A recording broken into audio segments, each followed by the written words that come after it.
اعوذ باللہ من الشیطان الرجیم بسم اللہ الرحمن الرحیم والذین یتوفون منکم ویذرون ازواجا، اور وہ کہ جو تم میں سے وفات پا جائیں اور وہ چھوڑ جائیں بیویاں، یتربصن بانفسہن، اب یہ عدت جو تھی ایک تھی طلاق کی عدت، وہ 3 ماہواریاں آ جانا، 3 مہینے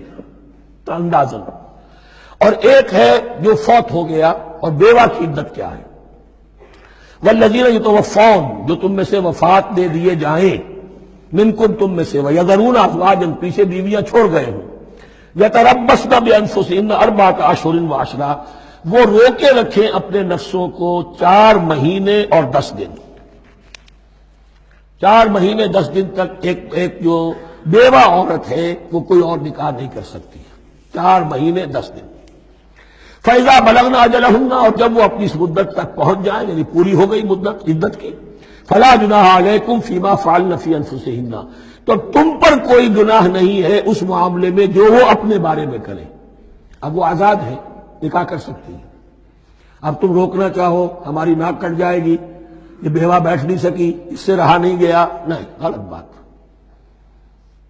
تمہارا کوئی اختیار نہیں۔ لا جناح علیکم فیما فعلن فی انفسہن بالمعروف، کرے نیک طریقے سے، بھلے طریقے سے، شریعت کے مطابق، قواعد شریعت کے مطابق، تو تمہارا اختیار نہیں ہے کہ روکو۔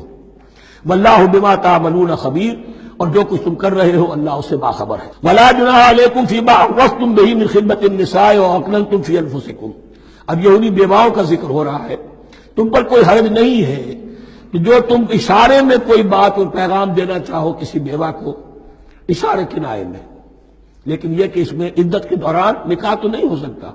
اشارے کنائے میں یہ کچھ بات کہی جا سکتی ہے کہ مجھے دلچسپی ہے، شاید میں کوئی بھی طریقہ اختیار کیا جائے۔ او اکننتم فی انفسکم، یا اپنے دلوں میں چھپائے رکھو، تو اللہ کو کوئی اعتراض نہیں۔ اس میں یہ کہ ظاہر بات ہے کہ ایک آدمی علم اللہ انکم ستذکرونہن، اللہ کے علم میں ہے تمہیں ان کا خیال تو آئے گا ہی، آخر یہ عورت تھی، بیوہ ہو گئی ہے، اب میں اس سے شادی کر سکتا ہوں، آپ کو رغبت ہے اس کی طرف نکاح کی، تو اب کوئی آدمی سوچے میرے دل میں خیال آ رہا ہے بیوہ کے بارے میں، میں تو گناہ گار ہو گیا، میرا دل گناہ گار ہو گیا، نہیں،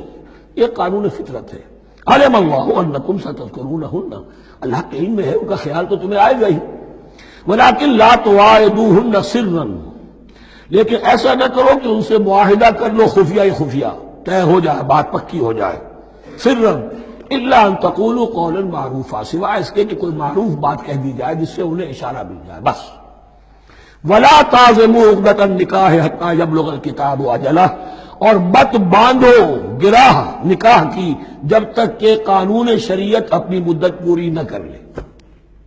یعنی عدت جب تک پوری نہ ہو جائے۔ اب یہاں دیکھیے حتی یبلغ الکتاب، کتاب سے مراد شریعت، قانون شریعت، کتاب سے مراد یہاں کیا ہے کہ جو بھی قانون آ چکا ہے کتاب کے اندر، 4 مہینے 10 دن کے بعد نکاح اس سے پہلے نہیں ہوگا۔ وَاعْلَمُوا أَنَّ اللَّهَ يَعْلَمُ مَا فِي أَنفُسِكُمْ فَاحْذَرُوهُ، اور جان لو کہ اللہ خوب جانتا ہے جو تمہارے دلوں میں ہے، پس اس سے ڈرو، اس کی پکڑ سے بچو۔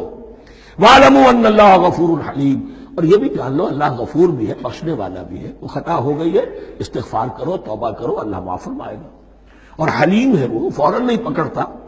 بلکہ ڈھیل دیتا ہے، مہلت دیتا ہے، اگر چاہو تو تم توبہ کر لو۔ لا جناح علیکم ان طلقتم النساء ما لم تمسوهن او تفرضوا لهن فریضہ، تم پر کوئی گناہ نہیں ہے کہ تم ایسی بیویوں کو طلاق دے دو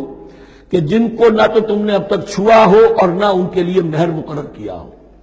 یہ ہو جاتا تھا نکاح جو ہے بچپن میں بھی کر دیے جاتے تھے، لیکن ابھی کوئی نوبت نہیں آئی ہے، نکاح تو ہو گئے لیکن نہ کوئی مہر مقرر ہوا ہے، نہ کوئی ان کی ملاقات ہوئی ہے، تو اگر ایسا کرو گے تو تم طلاق دے سکتے ہو۔ وَمَتِّعُوهُنَّ، لیکن شرافت کا تقاضا یہ ہے کہ جو لڑکی تم سے منسوب رہی ہے، اب اگر وہ رشتہ توڑ رہے ہو تو اسے کچھ دے دلا کر، اسے کچھ نہ کچھ متاع، کچھ سامان دنیاوی دے کر۔ مَتِّعُوهُنَّ عَلَى الْمُوسِعِ قَدَرُهُ وَعَلَى الْمُقْتِرِ قَدَرُهُ، جو وسعت والا ہے، جس کو کشائش حاصل ہے، غنی ہے، وہ اپنی حیثیت کے مطابق، اور جو تنگ دست ہے وہ اپنی حیثیت کے مطابق۔ متاعا بالمعروف، اور یہ ساز و سامان دینا جو ہے یہ بھی بھلے انداز میں ہو، ایسا نہ ہو جو خیرات دی جا رہی ہو۔ حقا علی المحسنین، یہ حق ہے محسنین پر، یہ سمجھے کہ ہم پر اللہ تعالیٰ کی طرف سے عائد کردہ یہ ذمہ داری ہے۔ وَإِن طَلَّقْتُمُوهُنَّ مِن قَبْلِ أَن تَمَسُّوهُنَّ وَقَدْ فَرَضْتُمْ لَهُنَّ فَرِيضَةً،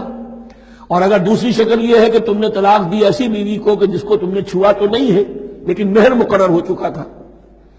فَنِصْفُ مَا فَرَضْتُمْ، تو اب آدھا مہر جو ہے جو تم نے فرض کیا تھا، جو طے کیا تھا، اس کا آدھا تو تمہیں دینا ہی دینا ہے۔ الا یعفون، الا یہ کہ وہ معاف کر دیں، ہمیں آدھا بھی نہیں چاہیے، کیا چاہیے ہمیں چوتھائی دے دیجیے۔ اور یعفو الذی بیدہ عقدۃ النکاح، یا وہ اس کے اندر جو ہے سخاوت سے کام لے کہ جس کے ہاتھ میں نکاح کی گرہ ہے، گرہ تو مرد کے ہاتھ میں وہ کھول سکتا ہے، عورت طلاق دے نہیں سکتی، لہذا کیوں نہ ایسا کرو کہ تم پورا ہی مہر دے دو۔ فرمایا وَأَن تَعْفُوا، اگر تم درگزر کرو اور زیادہ دو، اقرب للتقویٰ، یہ تقویٰ سے قریب تر ہے، وَلَا تَنسَبُوا الْفَضْلَ بَيْنَكُمْ، اپنے مابین احسان کرنا مت بھولو، اور اپنے مابین جو فضیلت اللہ نے تمہیں دی ہے عورتوں پر اس کو مت بھولو۔ تمہارا پھر ایٹیٹیوڈ بھی ایسا ہونا چاہیے کہ تم اپنے بڑے ہونے کے حساب سے ان کے ساتھ نرمی کرو، ان کو زیادہ دو، ان کو جتنا بھی مہر مقرر کیا تھا اس سے بھی زیادہ دے دلا کے رخصت کرو۔ قانون میں تو صرف مہر ہوگا، البتہ قانون یہی ہے کہ اگر انہیں چھوا نہیں ہے، مقاربت نہیں ہوئی ہے، لیکن یہ کہ مہر مقرر ہو چکا تھا تو آدھا مہر تو لازماً دینا ہے۔ آدھا بھی یہ چھوڑ سکتی ہے عورت، لیکن تمہارے لیے بہتر ہے کہ تم پورا دو یا اور زیادہ دو۔ ان اللہ بما تعملون بصیر، یقیناً جو کچھ تم کر رہے ہو اللہ دیکھ رہا ہے۔ صدق اللہ العظیم۔